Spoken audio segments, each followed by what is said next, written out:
PacSun announced this past week that it has formed an industry-first youth advisory council. According to a PacSun press release, unlike traditional ambassador programs, the PacSun Youth Advisory Council, the YAC as I'm calling it, the Youth Advisory Council, grants selected members direct access to PacSun's strategic decision-making processes and a spot at the leadership table. The council is intentionally structured with young people who regularly meet with PacSun executives to share their perspectives on the same topics reviewed at leadership meetings, while also contributing new ideas that reflect the values and priorities of their generation. And yes, I'm going to put it bluntly.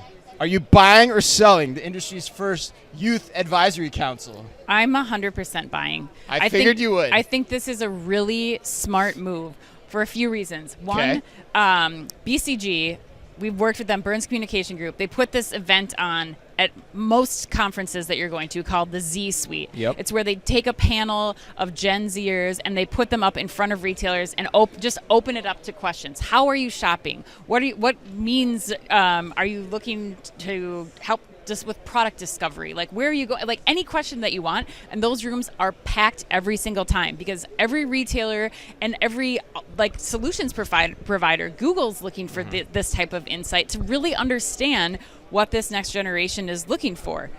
Second point, we've also started to see this trend in the fashion industry where fashion publications are hiring influencers now as editors. And the reason that they're doing that is because they, one, have the insight of what they know their loyal, engaged followers are paying attention to. But then the other side of that is that they also can put out that content, that editorial from that publication to their engaged followers. And that cycle continues. And that's no different than what PacSun is doing here with this advisory council, because they're taking well-known influencers who are, who have a devoted following. They're getting insights into how to develop that right product for the rest of their demographic, and then they're also putting that content out. And they're putting that product out in front of their followers. So to me, this is a brilliant, brilliant move, and they're giving some great mentorship opportunities. Like, side note, that's great. Yeah. How wonderful would it be to be, a young 18-year-old, 20-something, and you get to be part of this council? Okay. I disagree with you on the first part, agree with you on the second part. Okay. I think the first part, that's fine. I mean, I've been at those events, I've been in those rooms, like, lots of companies are doing that. I don't think that's competitively differentiating. Sure. I think it's easy to do, too. And I've been at things where they've said they're going to do that, and then the executives just pencil whip it and meet with the executives. They meet with these people for 30 minutes, and they go about their day and don't really take anything back that improves the business. So when I first read the headline, I was like, oh, man, if that's what this is, I'm not buying into this at all. Right. But your second point, I think, is really important because this is seemingly unique. As I read into the headline, you look at the list of who's on this advisory board, it is a who's who, at least seemingly so, based on the backgrounds that they're sharing, the stats, of bona fide influencers. And so to me, this is less of like an advisory council, depending on how they set it up. I may be giving them too much credit here, but I'm kind of doubting I'm not.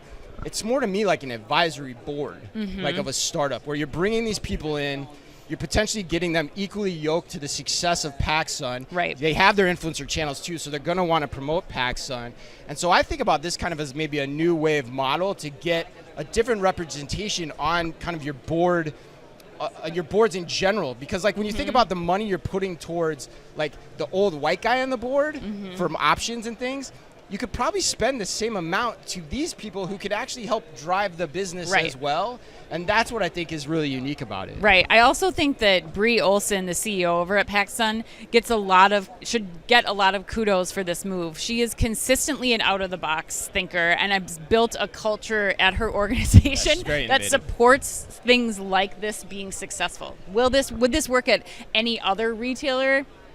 You got to have the culture, you got to have the fit. I think Brie's done a tremendous job of making sure that she's got that in place so that they can actually take from this council and learn something and do something with it versus just being like, okay, we met with you for 30 minutes, we're gone. Although I would push that a little bit. I think it should be able to work at every retailer. And Yeah. if it doesn't, that's because of your culture not being able to make For it sure. work. And that's another issue that you got to solve. Yeah. Because as you're trying to get younger, as the generations are growing and the spending power is shifting, you have to figure this out. For sure. So if you can't make an idea like this work, you kind of suck. And your Well, culture needs to change. You need to fix your culture first so that ideas like this can work. That's where the focus needs to be.